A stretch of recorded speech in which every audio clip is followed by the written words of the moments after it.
Janet Miller. Sitting next to her is Mel Woodcock. He is her flight instructor. Welcome to the Addie Brent Show. And I am so glad that you come and tell your story about being a private airplane pilot. What has that been like for you? Oh, it's been exciting.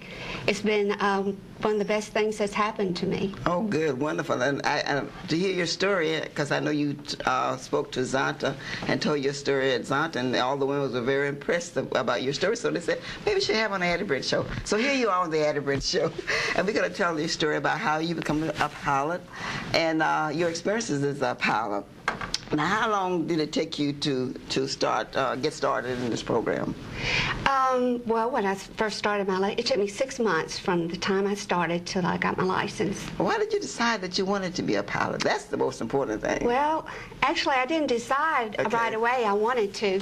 My husband's a pilot. Okay. And we have our own plane, and we would go on trips flying. I was fine. Would go on trips. I'd take little naps, and everything was fine. And I got to thinking. You'll actually go to sleep while he's flying? Oh, yeah. Okay. Yeah. Okay. And I thought, you know, if something happened to this airplane, I didn't know anything about it, didn't know how to use the radio, didn't know a thing. So I told my husband I wanted to learn how to land the airplane. And so that's when Mal comes in. My husband took me over to Ocean Springs to take flying lessons. Don't want flying lessons, I want to learn how to land the airplane. Okay. Well, Mal changed my whole outlook on that when I started taking the lessons. He first told me you can't land a plane unless you can fly the airplane. So I had to take the full student pilot course. Mel, how difficult was it to teach her how to fly an airplane?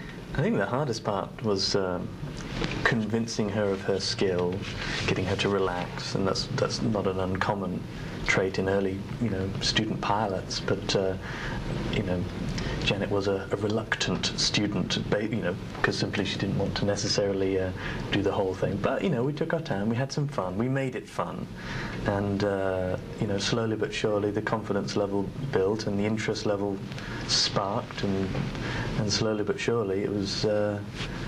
You couldn't hold her back. Oh, wonderful. That's fantastic. Now, do you remember the first thing you told her not to do and she decided, oh, I'm going to do it anyway, or she didn't do it? Probably. I'm sure there was a couple. Okay. I'm sure the memory is just washed over a little bit. But on the whole, she was a diligent, good student. Good student, okay. How long does it take to complete the course? Well, it's different for different people. Okay. Yeah, but it took me 6 months. The average is, in fact, the national average is 6 months. It's 6 months? Yeah, the FAA sets certain minimum hours, and depending on one's skill level and how often one's able to train, those hours can, be more, no less than the minimum. But it worked out great. So how complicated was it for you to learn the cockpit? Is there such a thing as you have the same cockpit there as well as like they do on commercial planes?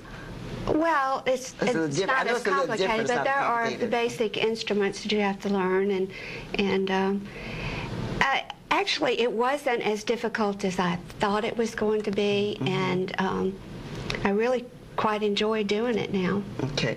So now, how often do you fly?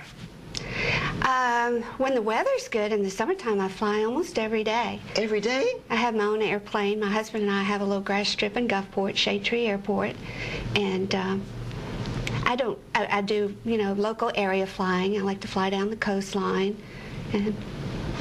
Now, I'm terribly I'm afraid of flying. Since 9/11, I just don't hardly fly anymore. Well, I haven't flown but one time since 9/11.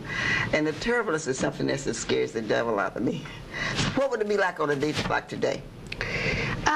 It would be. It's windy out there today. It's windy and it's bumpy. And it's bumpy, okay. Yes, but before any flight, you check the weather and you check the winds, and you make a decision whether it's the proper conditions to fly. But does the turbulence bother you at all? Does it worry you at all?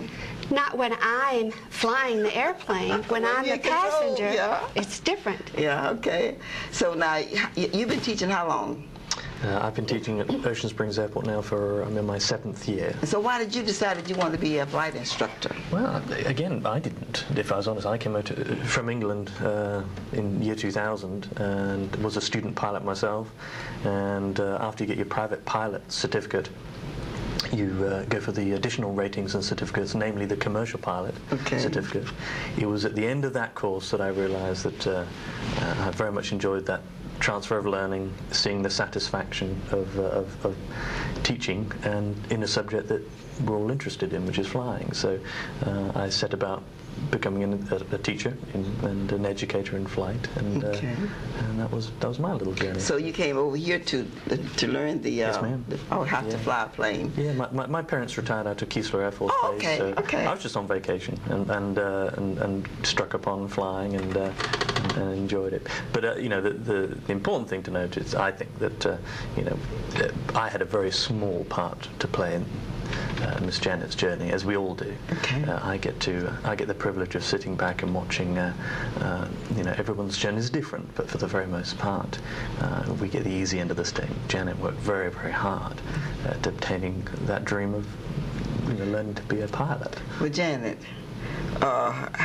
do you ever fly by yourself? Oh yeah. Oh, you do? Yeah. So you have a two-seater or what? Two-seat, front to back. Do you ever fly in friends or neighbors or whatever? I do. People come out to the airport quite a bit that have never flown and would like to fly, and I take them up, and some have actually been interested in taking lessons themselves once they fly with me. I've flown to Jennings, Louisiana to an air show, and this year I'm training, and I hope to be in an all-women's air race in June. And where would that take place at? It starts in Montana to New York. And you're going to be flying from Montana?